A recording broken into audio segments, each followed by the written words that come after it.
Em relação à mudança de regime, eu não acho que Israel iria eliminar o líder supremo do Irã ou pessoas ligadas ao Conselho Shura deles, porque eu acho que Israel entende que Israel não tem o poder e nem a necessidade de tentar fazer uma mudança de regime. O que sim pode é tentar enfraquecer o regime para que os próprios iranianos possam fazer essa mudança de regime.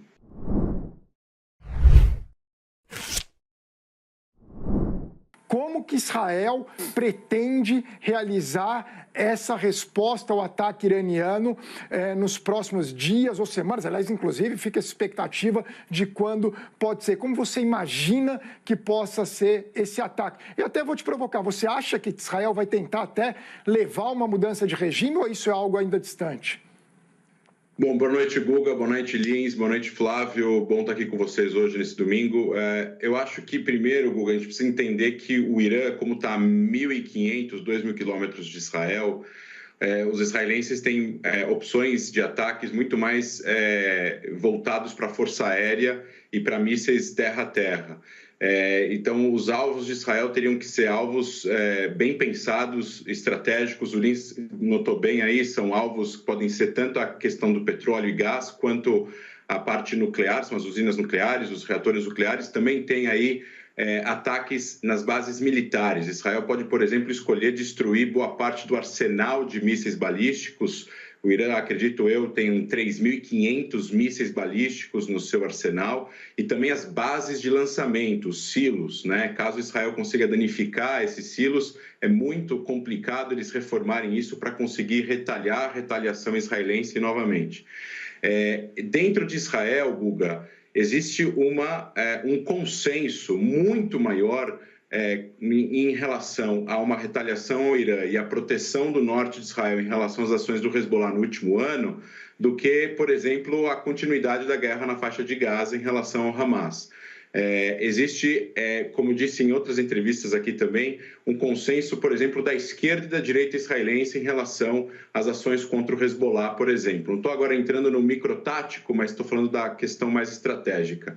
E eu acho que Israel, o Irã, nesse caso, tem mais dificuldade de atingir o solo israelense do que Israel tem dificuldade de atingir o solo iraniano, porque o Irã só tem os mísseis balísticos e só, não tem mais como atingir o solo israelense, a não ser usando os proxies, o Hamas, a Jihad Islâmica, os Houthis ou o Hezbollah, que por sua vez, tirando os Houthis, o Hezbollah e o Hamas e a Jihad Islâmica foram duramente danificados no último ano, depois do 7 de outubro. Então, tudo está aberto. Em relação à mudança de regime, eu não acho que Israel iria eliminar o líder supremo do Irã ou pessoas ligadas ao Conselho Shura deles, porque eu acho que Israel entende que Israel não tem o poder e nem a necessidade de tentar fazer uma mudança de regime. O que sim pode é tentar enfraquecer o regime para que os próprios iranianos possam fazer essa mudança de regime.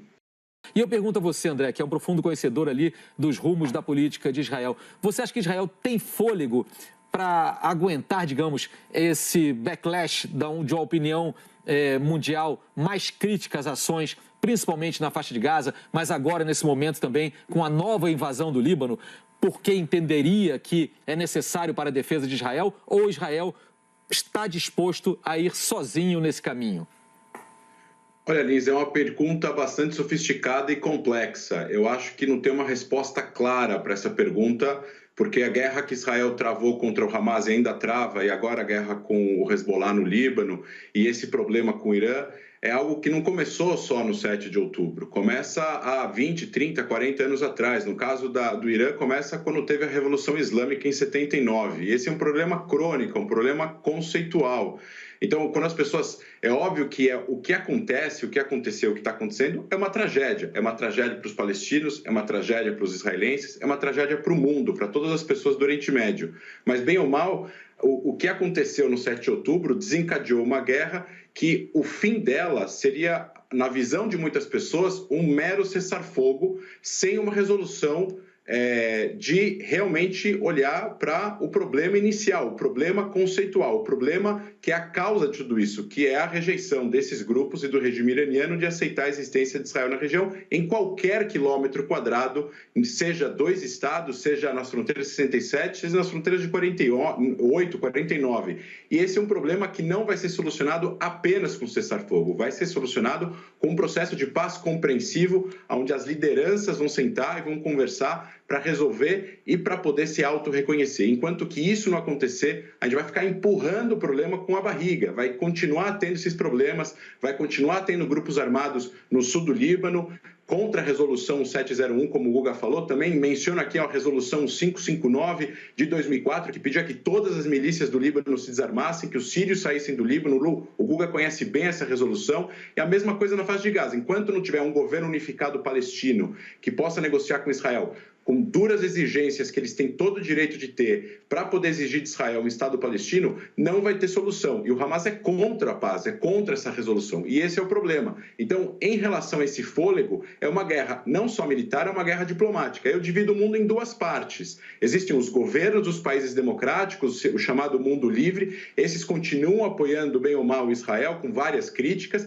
e a população geral. A população geral, também, na minha opinião, está dividida também. Tem aquelas pessoas que apoiam o direito de Israel de existir e tem aquelas pessoas que são contra Israel existir. E essas pessoas já eram contra Israel existir antes do 7 de outubro e estão usando a guerra como artifício para continuar sendo contra Israel existir. E isso não vai mudar com cessar-fogo ou sem cessar-fogo. Essas pessoas vão continuar sendo contra o direito de Israel existir, infelizmente.